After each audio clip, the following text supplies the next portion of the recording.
you feel? Happy Tuesday, everyone. Once again, the White House has been caught editing the transcript of a Biden speech, changing "I was VP during the pandemic" to "I was VP during the recession." They've even cleaned up some of his videos, removing his mistakes. My name's Joe Biden, and I'm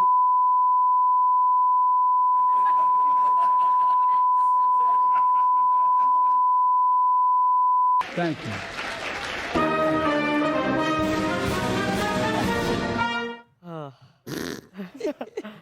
Edgy.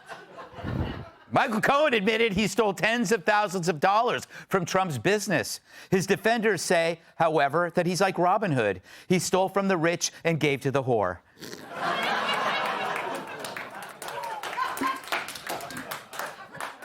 Senator Patty Murray has introduced a bill to mandate auto safety testing with both male and female crash test dummies. You can tell the difference because in the crashes, it's always the female dummy driving. It's true. Can't argue with science. People say a Pennsylvania resident dug up a significant amount of cocaine while doing yard work. Authorities had no further details, but the guy got his lawn care done in 1/8 the time. On this day in 1932, Amelia Earhart flew her plane across the Atlantic Ocean. I'd tell you a joke about her, but it wouldn't land. Too soon? Yeah. Savage Gutfeld tonight. Oh, it gets worse. A budget Chinese tech company is offering a 4-foot-tall humanoid robot with a sale price of just 16 grand. That's half of what it costs to book an actual Dana Perino. What? Microsoft revealed a new AI bot that will screen cap everything you do on your Windows computer. Great. So now we'll need 2 computers, one for pornography and one for even worse pornography. According to a new study, vivid nightmares may be an early indicator of disease. They may also be an indicator that you just saw Jesse Watters' Primetime. That a New York man kept a 750-pound pet alligator in his house until government agents hauled it away. That means there's only one man left that's still living with a 750-pound reptile.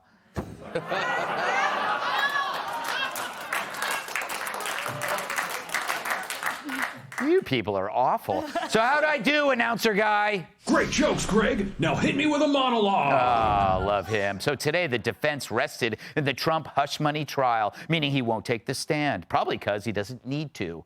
Yesterday, Alvin Bragg's star witness, Michael Cohen, received a Cohenoscopy.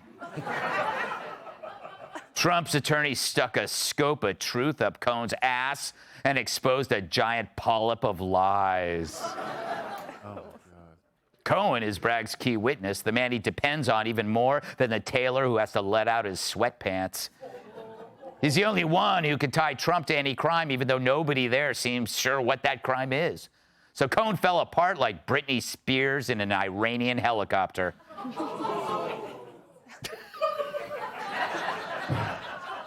It gets worse. All that's left is for the media to pretend none of it happened. Now, Trump could still be convicted. After all, this is Manhattan, where shoving grandma in front of a train gets a verbal warning, but double parking gets you the chair. And these are 12 jurors from a pool that's been peed in, electing Bragg and voting for Biden by almost 85% last time. I mean, these are the dopes who gave us bail reform, Bill de Blasio, and Sucker Punch a Woman Week. So let's manage our expectations. But if there's any hope, there must be one juror that will hang this jury so we can end this horrible thing and get on with the summer. Let New Yorkers put on their short shorts and halter tops. Ladies, too. And at this point, even if you ever convict Trump of anything, it's not going to matter. Like Jesse's first toupee he put on Craigslist, nobody's buying it. And you can thank Cohen and Bragg for that. Because of them, Americans trust the system as much as the expiration date on a dollar store condom. Now, Nobody was more disappointed watching the Bragg case fall apart than our media. You'd think they'd be used to this by now. This was supposed to be an epic takedown of Trump, starring a killer witness who had all the dirt. Sadly, they'd been promised George Clooney, but instead got George Costanza. The big moment, Cohen admitted he stole $30,000 from Trump's organization. Cohen explained how he billed the Trump company for $50,000 owed to a vendor, but only paid them $20,000 and pocketed the rest. This guy is so low, whale on him. But finally, we found an actual crime in this mess, and the media is shocked that Cohen was the one who committed it. I'm still kind of reeling from the revelation that Michael Cohen stole money from the Trump organization. That was just kind of stunning. This has given such ammunition as to possibly fatally undermine the prosecution's case. There's an argument to be made that actually you're just an opportunistic thief. I think has moved Michael Cohen from this figure where he's part Tom Hagen from The Godfather, but really more like Fredo Corleone, to now this guy who's just a thief. Stealing $60,000 through fraud, which would be larceny in New York State, is more serious of a crime than falsifying business records. So the guy who supposedly was deep in cahoots with Trump on a master plan to defraud the electorate was actually stealing from Trump. Come on, if you can't trust a convicted perjurer, who can you trust? The prosecution didn't seem to know it was coming, meaning Cohen lied to them too. You'd think they would have covered this in witness prep. I mean, if you're going to put Jeffrey Dahmer on the stand, you tell him, please don't bring up your favorite recipes. Now we're watching the lemmings work through the 5 stages of grief. Lawrence O'Donnell is in the denial stage.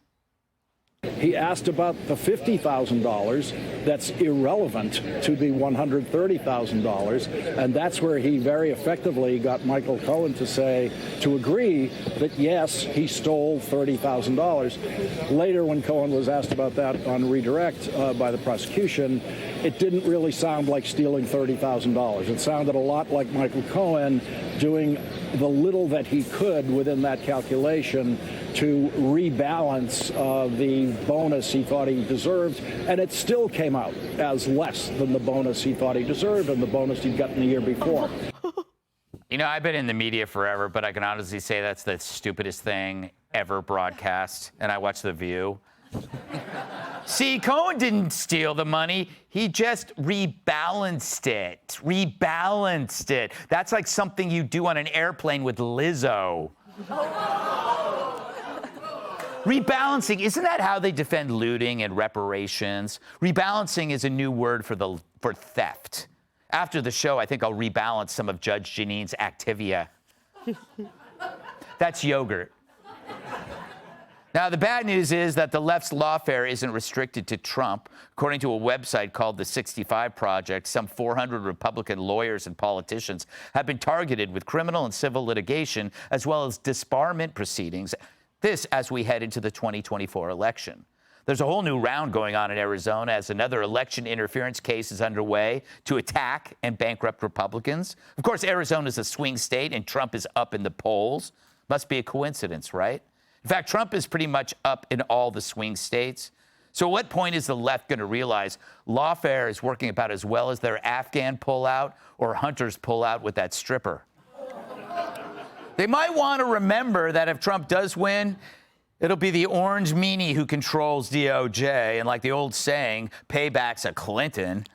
Then there's the Trump trial judge, Juan Merchan, who's been treating Team Trump like P. Diddy treats house guests. When Trump's team's surprise witness, Robert Costello, delivered testimony that destroyed Cohen even more, the judge actually accused him of staring him down.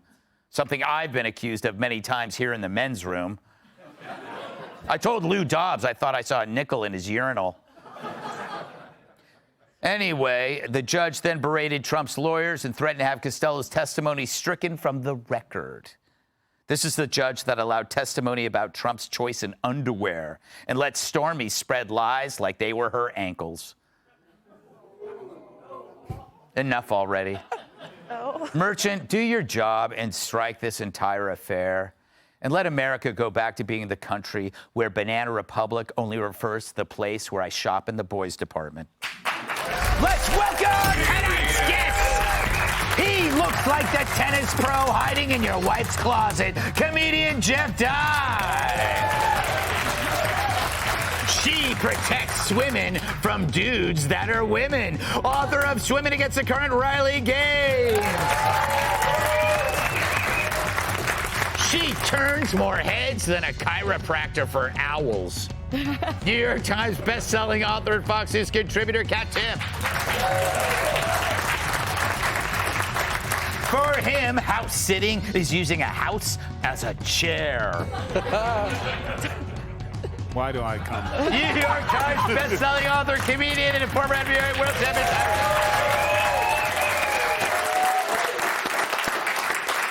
Jeff, so much is funny about this Cohen stuff, the rebalancing, but the media still has to take it seriously, which is great. It feels good, yeah. It's fun to watch the zoo and the circus on television every day. I don't understand most of it, but it's funny, the staring games and all that stuff. I also like the way they play with words. I always talk about it on the show. They'll always reuse words. I was rebalancing.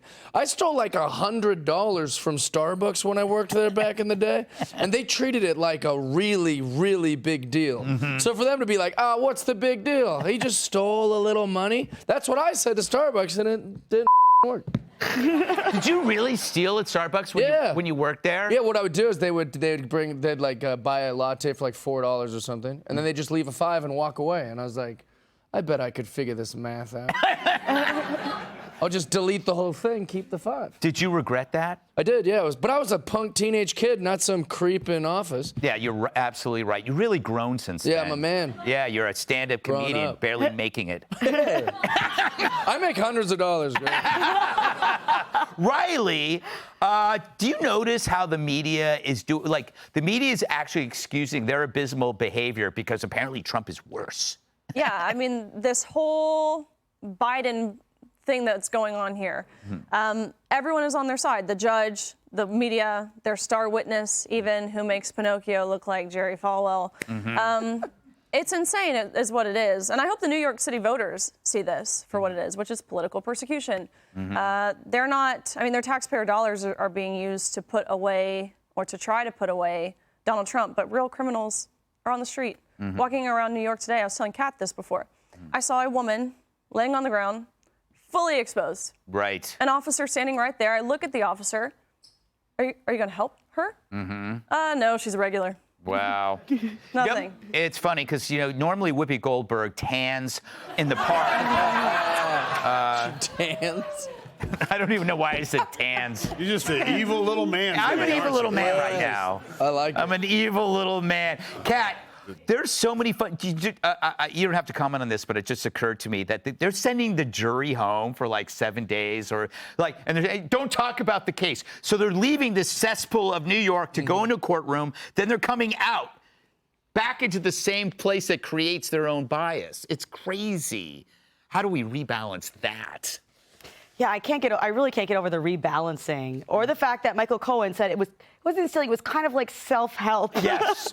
That is you're helping yourself to someone else's money, I guess. Yeah. But I mean, for Jake Tapper to at least say, I was stunned by this or shocked by this, or at least he acknowledged that it was stealing. I mean, the Lawrence O'Donnell spin was I agree with you, one of the craziest things that I've ever heard. I mean, you can't, if you feel like your bonus wasn't fair, you either renegotiate or you quit your job. You're not then welcome to then steal from the company. Everybody knows that. Yeah. But why would you pretend like you don't? I mean, nobody can listen to something you say if you're going to say that. That's ridiculous. I did steal a lot during the pandemic at Fox from the snack tray. Remember the free snacks they would give us? But you ate them all, so it's not stealing. Yeah, those are free snacks. No, I took them home and then I resold them. Let's not do that, Greg. You told everyone to get new basketball uniforms for your That always works outside of Madison Square Garden. Yeah, I did When it are in these the kids subway. gonna get the uniforms? Yes, exactly. years. The tourists fall for it every time. You know, Tyrus, I don't care. Call me conspiratorialist. Is that a word? Sure. Anyway, why should we trust the election system if they're rigging the justice system right in front of us? I think since we made the reference was to The Godfather earlier, I think we are seeing The Godfather, but it's Godfather 2. And Michael Cohen's done something he's not done in 10, 15 years. He told the truth. And he completely the prosecution. Right. So there's that great scene in Godfather 2 where the dude, Clemenza's in the witness protection program, and they just walk up to him and they say, you know, your family's going to be good, your reputation will be good, and, you know, you just have to do the right thing. And he slit his wrists in a bathtub and did the right thing. But he went in front of the jury and he told that he lied on the movie, but Cohen told the truth, which up the entire prosecution because they expected him to say whatever he needed to say to get Donald to go away. Instead, maybe he had a moment of clarity. Maybe he had a moment where he was like, because he didn't need to say that he stole that. He had gotten away with it. Right. And they were perfectly willing to bury it, but he was willing to say that. So I'm not giving him credit. I'm just saying that maybe in that moment on that stand, maybe he decided to do the right thing. Interesting twist to this discussion. We have more to come. I hope. Up next, Jamel Hill's dumb remark about Caitlin Clark. If you'll be in the New York area and would like tickets to see Gutfeld, go to foxnews.com/Gutfeld and click on the link to join our studio audience. Hey, Sean Hannity here. Hey, click here to subscribe to Fox News YouTube page and catch our hottest interviews and most compelling analysis. You will not get it anywhere else.